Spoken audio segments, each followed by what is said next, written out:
mentioned earlier, we launched the first Mindanao Youth Convergence Summit. Last year was an experiment of its kind. Meron kami sinubukan natin, nag-imbita kami ng mga desperate feedback.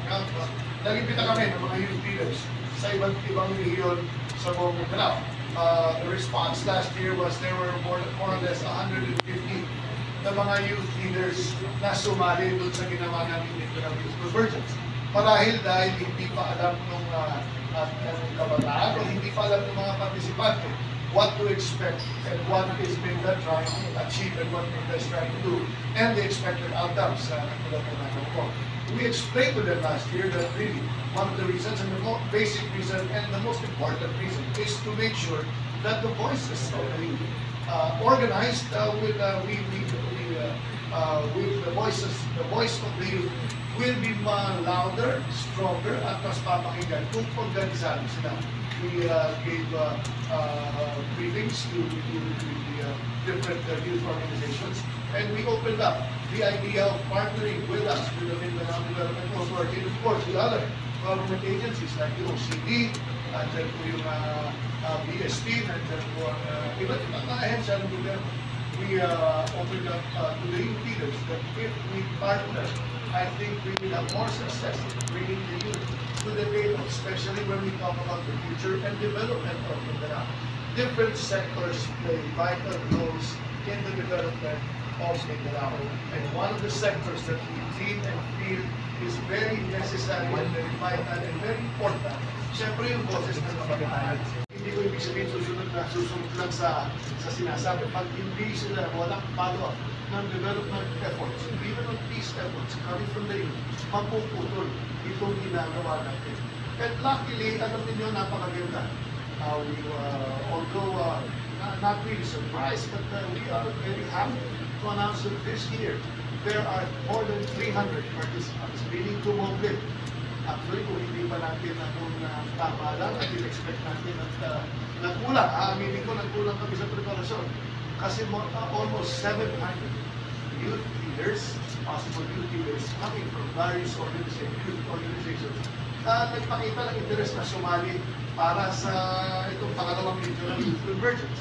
Ano ba? So we are seeing a rise in the ang kanilang opinion ng boses, maski anong pondo pa sa isang organisasyon. Pag hindi mo tinulungan, pag hindi mo pinakinggan ang kanilang ideya, ang kanilang boses, hindi rin nakagawa ng evolution. Para rin sa mag-asawa yan, hindi sa lang nagsasetman. At then, minsan naman pwede. Ang ibig ko na sabihin, the voice of different sectors involved should be heard. The voices, the different voices. That is the essence of being part of ang boses ng mga kabataan. Ano ba gusto nila? Dapat makinig din ang kabataan, di ba? Sige, ito pwede, ito pwede. Hindi, ito ang long term natin, ito ang short term. The idea really is to converge, to converge, to discuss, and find the way, find the middle ground for us to partner for the development of it. We leverage and cultivate not only the youth students, but the minds of the youth, who are now more active participants in society because of the advent of AI, the advent of social media, and easy access to information, and easier access to exchange of ideas. Alam ng Pangulo at sinasabi niya na ang kabataan plays a vital role in nation building.